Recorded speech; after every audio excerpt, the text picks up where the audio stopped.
Have you ever flushed an AR down the toilet? In this game, you can do that. So I've spent the past week playing a lot of Jump Space, and I want to talk about my first impressions, give you some pros and cons about the game, as well as talking about other things that is coming in the future. And if you're new here on the channel, make sure to hit that subscribe button, as there is going to be plenty of Jump Space. We're talking tier lists, some tips and tricks, and update news for what's coming in the future, so you want to make sure you're staying on top of all of that. Anyways, let's get into the actual video. For anyone who hasn't played Jump Space, it's a 4-player co-op space adventure. Think Helldivers 2 combined with Sea of Thieves, with a heavy focus on working as a real spaceship crew, as well as traversing into different locations on foot to fight off the main adversary in the game, the Legion. So when I initially bought Jump Space, it had literally just launched into early access and I hadn't seen anything or read anything about this game. I wasn't even aware of its existence, but I saw the price tag and early access tag and I went for it. And I'm going to say that any expectations that I had going in was blown out of the water right away. So the first thing I noticed while playing the prologue was how well the game ran, and how pretty the game looks. And when it comes to the ship itself, it took a little bit of getting used to the feel of the ship controls, but after putting in a lot of hours, I think gameplay wise, this game is fantastic across the board. The game really tests your ability to work as a team regardless if you're playing with friends or with random people. You can't get by running your own race all the time, which makes the game engaging and perfect what it's trying to be. A co-op game. But fear not, if you're someone who prefers playing solo and you're fearing that you can't commandeer the ship all by yourself, let me introduce Buddy. Buddy is the solo assistance NPC that will man the ship cannons, reload the ship's ammo, and come with you when you're doing ground explorations. Buddy can shoot, revive, and is genuinely great overall for the solo experience. Alongside Buddy, there is also a smaller ship than the one you originally get, which is also recommended if you're playing a smaller team or solo. But now I want to talk about some pros and cons before we talk about what's on the horizon for Jump Space. As you know, we're heading towards the 1.0 release and the dev team has a roadmap that we will take a look at. So let's start off with the pros.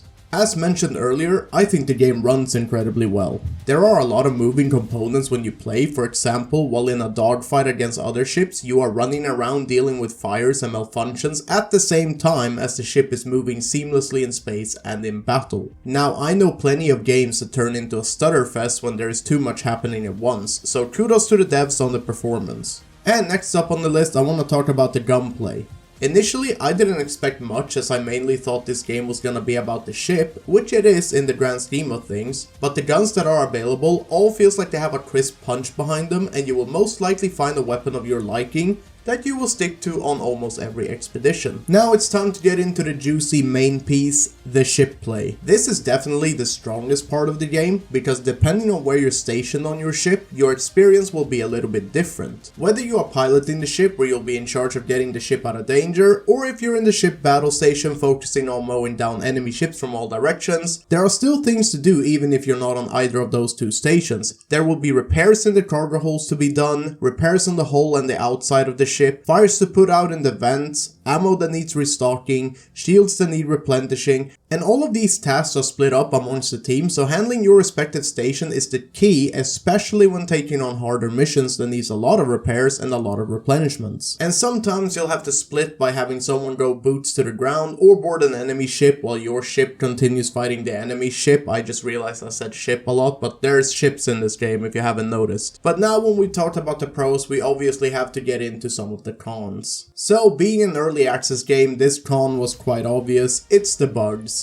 These are to be taken with a pinch of salt as the game is being worked on obviously, but even then, when you've spent 20 to 40 minutes or more in an expedition only to be hit by a bug that forces you to exit the game, it is still tedious no matter what. Sometimes an objective won't be able to activate, sometimes you get hit by the black screen of death, and sometimes there are smaller bugs that makes you unable to repair a component, which is still a frustration in the middle of a mission. Next, I want to talk about the repetitiveness or replayability, so for this con there are 2 points I mainly want to touch on. First, as I mentioned earlier, I think the gameplay is great both on ship and on the ground. However, the enemy variety for the moment is quite small and you'll end up fighting the same type of enemies quite frequently frequently, as there aren't that many different types of enemies to face. And the second point is that the same thing goes for the selection of missions. A lot of expeditions will have you do the same objectives, with the only difficulty difference is the amount of enemies you face. But I will say this con is a bit nitpicky right now, as it's already been confirmed to change in the coming weeks, but I'm gonna talk about that more after the cons. And the final con is also something that is a work in progress, so a pinch of salt is needed once again, but the fact that there's no way to save your loadout from a previous mission except for holding on to the weapons. This isn't really a big deal, but sometimes when you find a Mark III weapon that you really enjoy, you will have to hold on to that weapon or lose it when going back to the hangar. As well, if you happen to fail a mission, there's no way in the hangar to purchase or use the credit currency to get anything from your loadout back.